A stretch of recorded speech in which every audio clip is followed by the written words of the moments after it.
Hi, everyone. I'm Tony Glinski, the Director of the Apple Business here at Stratix. I'll be your host for today's webinar. As we all know, 2020 has been a year of massive disruption. Businesses across all industries have had to adapt to rapid change, and the quick-serve restaurant industry is no exception. Customers of quick-serve restaurants now expect more than just fast and accurate service. Safety concerns have taken center stage, and QSR associates have become frontline employees practically overnight. From contactless transactions to enhanced cleaning protocols and food safety measures, it is more important than ever to ensure restaurant associates are equipped to deliver a consistent and safe brand experience.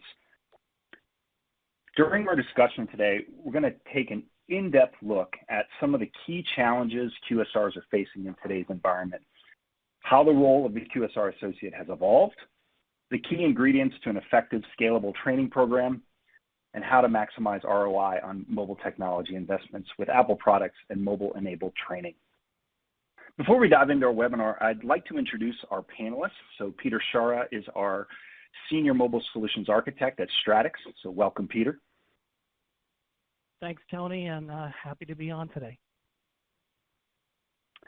Thanks, Peter. And also joining us is Paul Bradley, the Director of Product Management at PlayerLync. So welcome, Paul. Thanks, Tony. Great to be here. Excellent. So first question here, Peter, based on recent conversations you've had with QSR customers, what are some of the challenges they've experienced over the past 6 months? Yeah, so we've actually seen a few stand out, back in around March, April. There was really a rapid shift from the traditional omni-channel approach to buy online, pick up at the store, and curbside pickup. So, we started to see as, the QSRs started to also open indoor dining, they started to face capacity restrictions, the social distance guidelines.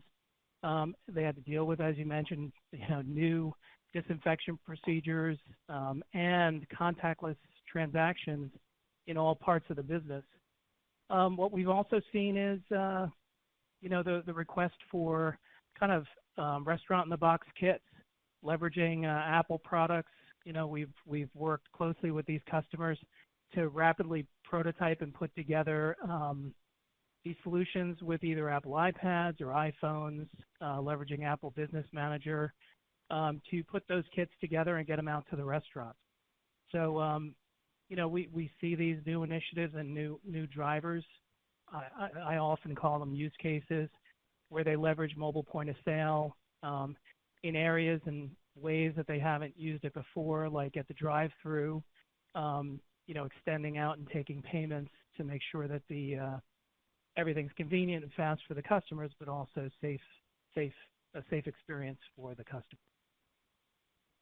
I got you. Thanks, Peter. This reminds me of the almost 11 years I spent working for Apple Retail, where intuitive and smart technology that worked together, it was really paramount to run a very complex environment. So if you've been to an Apple store, there's technical troubleshooting, repairs, device setup, sales, inventory, and more. It's all operated under one roof. So I can't imagine running those stores without an excellent mobile platform and execution. The impact to restaurant associates must be very similar with a multi-use case environment in which they operate. So how has the role of the associate changed amidst some of these challenges that I'm sure have been further elevated recently? Peter? Yeah, it sure has. The associates have always been the front line to the customers, but now more than ever, they need to manage the overall customer experience in ways we've never seen before. We need to make sure that they're also fully trained on these new protocols, procedures, and how technology is playing a critical role in this space. Yeah, I think that's a really interesting point, Peter. I just echo from a consumer perspective. I find my own preferences in terms of where I go for lunch having a lot to do with the associate behavior that I see when I go through the drive-thru. When I see that good window aperture in place and there's a contactless transaction. But, just as importantly, when I look into the kitchen and I see everybody masked and gloved and doing the things that I know to be safe, it makes a big difference on my selection. Yeah, Paul, so you bring up an interesting point. So I know the shift work employee is no stranger to needing to wear many different hats and carry many responsibilities. In that way, cross-training has to be increasingly important, especially where call-offs turnover at a higher rate than other industries is certainly, of concern there, or part of that reality in that industry. What are some of the primary challenges QSRs face when it comes to training in today's landscape?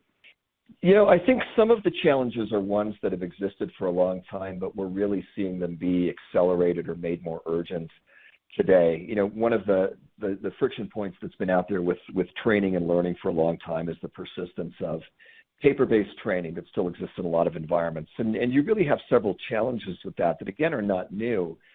They're just more urgent. One is that's a slow way of keeping training up to date, right? The greasy binder above the manager's workstation is a tough thing to get reliably and quickly updated when you need to be nimble and you need to make a quick pivot in the operation.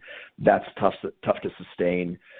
Reporting, understanding completion and effectiveness, verification of that training is, again, it's always been important. It's even more important now.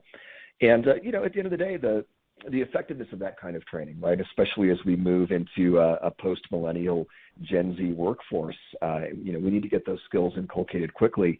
And when those skills are very important to the operation as they are now, those stakes are higher than ever. I think part of what that really draws focus on is how the mission of training teams is having to evolve. And I think this is a challenge certainly for QSRs, I think really across all segments of the industry. For years, the primary focus for most training and learning leaders that I've worked with has been, we're managing compliance, of course.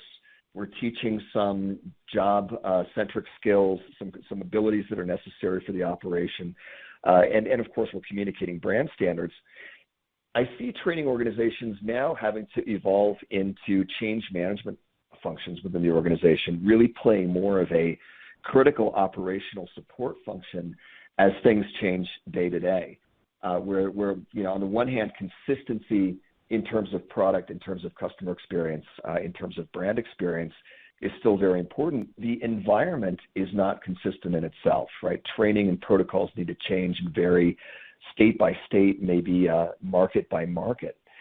And then you layer into all of that the fact that our options for training delivery have really narrowed. Off-site classroom training may not be viable in a lot of locations right now. On-site instructor-led training has to be very limited. Shoulder-to-shoulder training is harder to execute than it has been in the past. So again, nothing that's inherently new, but I think that it's all leading to an acceleration of the push to virtual training modalities, to mobile strategies, to digital assets for effective training delivery.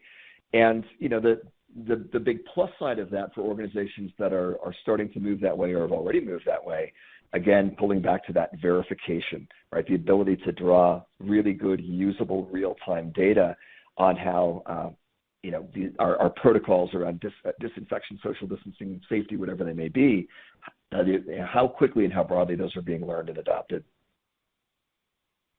Yeah, I agree with that completely. I mean, we're all with Stratix, we're seeing that implementing these programs to be trackable and repeatable at scale is important more than ever. These companies have been faced with potential reductions that make implementing these technologies even more, difficult. And they're also on the other side pressured to see the ROI and the value of the investment that they're making. And all wrapped around, trying to make sure that they have a consistent brand experience and they can scale up and deploy and support. They have day two support going after the deployment. All great points. I couldn't agree more either. Like, as a consumer, that consistent brand experience is very much the difference between spending my money with a business or taking my business elsewhere, where I can get an experience I enjoy and I know I'm going to get across its many locations. So much easier said than done to maintain that brand consistency. So Paul, what are some of the key components of an effective mobile-led training program? I think a really critical place to start is acknowledging the audience for that program and understanding that associates today, again, that younger post-millennial workforce, are really, number one, truly digitally native. They've never had a life experience that wasn't accompanied with technology. And in the context of mobility especially, they're used to a consumer experience, with Apple, of course, being the standard bearer for that, that sets a very high standard. When I talk about that consumer experience, we think about how we use our own phones and how we consume media. We're talking about an experience that is very fast, that's very seamless, that's low latency, very few errors, but it's also very personalized and very customized to me and where my preferences and my interests are reflected. Those are the things that make me engaged as a mobile user today. So with an audience whose experiences have been set by that very high grade of consumer experience, we have to be aware of the need to map to that experience and map to those expectations with mobility and with mobile strategy. Part of that, of course, as Peter has already alluded to, is around the device strategy. The iOS platform is incredibly powerful for that.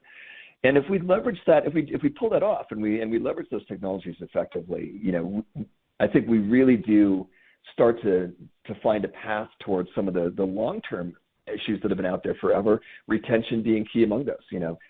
Labor shortage and turnover, obviously a long-standing huge issue among QSRs. So being able to reach associates where they live is really important. I think another factor would be something that is looking for solutions that are centralized, that are easy to access, easy to update. We've already talked about the rate of change, the flexibility that training organizations have to have across multiple environments, new protocols, things changing, and being able to deliver that in a way that is really interactive, that is going to fit the way that associates want to learn. And keep them in a place that's comfortable and feels native and meets their expectations. Again, if we do all this, it gives us that opportunity to eliminate those much more inefficient, especially paper-based training materials, as I've already mentioned. And again, to me, the holy grail in a way at the end of success when we talk about a mobile ed training program, again, back to trackability, back to things that are repeatable, that you can collect good data, learn what's effective, learn what's not, and be able to really understand where we are with completion and effectiveness on those critical initiatives. Yeah, I couldn't agree more. We have seen the importance of the mobile training aspects of these projects. Again, now more than ever, and the individuals out there have a great deal of experience with Apple and the platform and using the products on those solutions. So that part of it almost makes it, the easy part. Now they're getting challenged with all of these additional internal and external policies, local state regulations that are, they're changing quite rapidly. And, if this is a new normal, the use of paper and going paperless is really, the future direction across the board. So, they need to rehire and retrain folks for all of this as they start to open more and more. Great, thanks, Peter. Paul, I wanted to ask as well, we often see that modernizing can improve retention and help companies attract new talent. And with so many people familiar with the Apple platform in their day-to-day lives, I know it's a natural fit that just feels like quote unquote like home to them on the device and with the software UI that they're used to. Have any of your customers experienced specific benefits of this in their workplace? Oh, no question. Yeah, and I would bring it right back to the topic of hiring and retention and really relating those two things. There's data out there that tells us pretty clearly most people are going to make their decision about whether to stay in a new job within the first 30 days of taking that role on. And we see a lot of retention front-loaded early in associate tenure. And then the longer someone stays with the organization, those retention rates most often tend to taper down. And, I believe, and I know I'm not alone in believing, that a lot of that has to do with how quickly we can get a new associate comfortable in their role, help them to feel empowered, make sure that they know that they have access to the tools to help them do their jobs. When we can do that, we can really reduce that anxiety of a new role. I mean, that's human nature. We all encounter that when we go into a new area of responsibility. And when we can really help people very quickly come into that sense of confidence stemming from competence in that position, we can really affect that decision-making process for the associate, hopefully get them to stick around, have a longer tenure.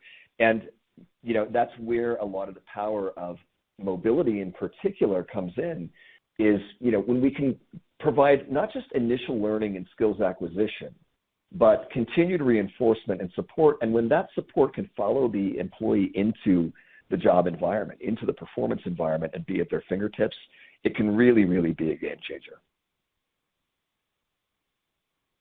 Thanks, Paul. Peter, to wrap up, what advice would you give to QSRs looking to modernize their training programs? Yeah, this could, you know, I always say that we find the biggest success around not going it alone. So Stratix has been a great partner, also worked with Apple for many, many years. And, you know, we've deployed technologies as they just started to come out, you know, Apple Business Manager portals, et cetera, and all of that technology. So I think the other thing is really the importance that we find in creating blueprints and building out the strategy, really understanding the requirements and what will make a successful project and a deployment with the customers. You know, they need to match an overall plan. A lot of times they have technologies that they've already deployed, and we may look to reuse them in these new use cases. So it's, you know, an example could be how line busting in the stores was extremely important up until now, where, you know, the drive-through and taking these kind of, you know, contactless payments at these locations and curbside are more important than ever. And the companies really need just to understand and make sure that they maximize the investments that they're making. And we work with the customer through all those things as we look to deploy it. Yeah, you know, Peter, one thing I might even layer into that, just to echo something important that you mentioned earlier, is also really thinking about scale and thinking about especially in that context that you mentioned of the right partners and the right partnerships.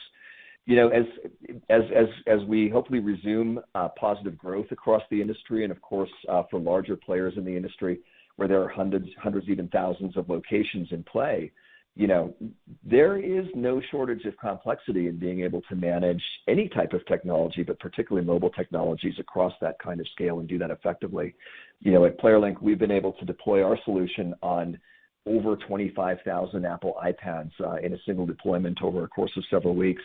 That's a challenging thing to do, but when you can do it, it gives you, again, that same nimbleness, that ability to react, that agility under changing circumstances that we've been talking a lot about today.